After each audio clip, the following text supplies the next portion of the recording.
Mas eu tenho uma outra coisa a dizer nesta noite. Nós nunca devemos ver o chamado de Deus, irmãos, como uma coisa isolada em nossa vida, e esse é o problema de muitos crentes. Quando Deus nos chama, Ele organiza toda a nossa vida em função do chamado. Em função do chamado. O que eu quero dizer, irmãos, é que o meu trabalho, o seu trabalho secular, não estão em tensão com o chamado que Deus lhe fez na obra, não. Se Deus lhe colocou nesse trabalho, nessa função, então tem a ver também com o que você está fazendo na obra de Deus. Porque Deus não nos divide. Deus nos chama de maneira inteira, integrada. A palavra íntegro, que geralmente nós associamos ao homem que age de acordo com seus princípios, vem de inteiro, integrado, não dividido. Eu quero lhe dizer que você não pode separar o seu chamado de sua paternidade. Você é pai, tem a ver com o seu chamado. Você não pode estar fazendo bem a obra de Deus não sendo um bom pai. Paulo até diz, se alguém não governa bem a sua própria casa, como vai cuidar das coisas de Deus? Há uma integração. Irmã, faz parte do chamado que Deus deu à sua vida, a sua condição de mãe. Sua condição de mãe não concorre com o seu chamado. Nunca diga, eu não posso fazer a obra de Deus, porque eu sou mãe, eu tenho que cuidar dos meus filhos, como se os seus filhos fossem um entrave. Sua condição materna faz parte do seu chamado. Uma vez uma mulher chegou para Moody, e Moody era contra a ordenação de mulher pastora por razões bíblicas. Mais uma vez, uma mulher chegou e disse, Moody, eu quero ser uma obreira, eu quero fazer a obra de Deus. E ele disse, quantos filhos você tem? E ela disse, tantos, era um bom número de filhos. Ele disse, pois então estou acabando de lhe dar uma congregação.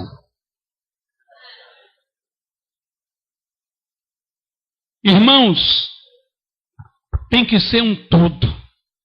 Tem que ser um todo. O problema de muitos crentes, sabe qual é? É que, pastor, eu estou frio, não estou fazendo nada por causa do meu trabalho, porque ele separa. Isso é uma herança dos gregos através da igreja católica. Os gregos, eles não queriam pegar no trabalho pesado, não.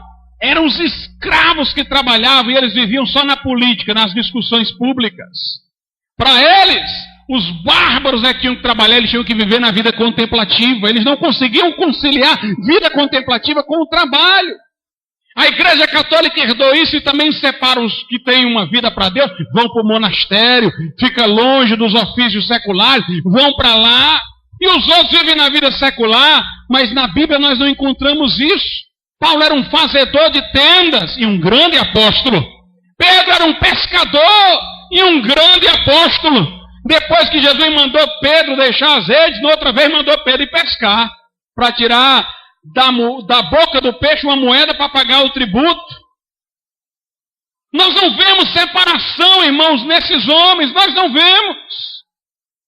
Paulo disse ao presbitério de Éfeso que era necessário trabalhar com as próprias mãos para ajudar os necessitados. Estes homens não eram divididos, eram inteiros. Se o seu trabalho, você julga que está ali prejudicando na obra de Deus, de duas uma. A hipótese mais remota de explicação é apenas 10% dos casos, isso daí. É que você está no emprego errado. Que Deus não lhe chamou para ele. Agora, 90% dos casos, não é isso. É que você não está compreendendo que sua vida é inteira. Você está achando que o seu trabalho concorre com a obra de Deus, mas quando Deus lhe chamou, Ele organizou sua vida. Tudo faz parte. Irmãos, eu não consigo me imaginar pastor sem ser um professor universitário. E não consigo me imaginar professor universitário sem ser pastor. Eu não vejo separação nenhuma na minha vida. Se eu fosse só pastor, eu fico me imaginando assim, se eu não fosse professor, eu não conheceria o pensamento do mundo. Porque nas universidades, de primeira mão, eu conheço o que há de mais novo, vindo para a mentalidade mundana, porque começa nas universidades, depois vai para o povo comum. Então eu conheço de primeira mão. Quando está começando a entrar no povo comum, eu já tinha atacado. É uma bênção para mim.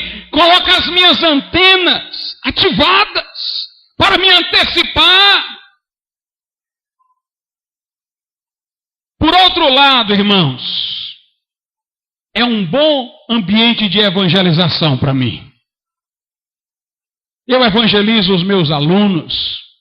Eu ensino direito de acordo com os padrões evangélicos. Eu não ensino direito de acordo com o que está nos livros lá seculares, não. Eu boto o evangelho dentro. Eu não tiro o paletó de crente quando eu entro lá, não. Eu entro revestido da minha condição cristã. O meu pensamento jurídico é um pensamento jurídico cristão.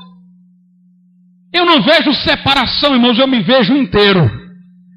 Tem dia que eu chego na faculdade e eu chego pegando fogo, contando para minha esposa as coisas que Deus abriu as portas para eu fazer. Eu chego alegre, como que eu chego alegre de um culto, irmãos? Porque não tem separação.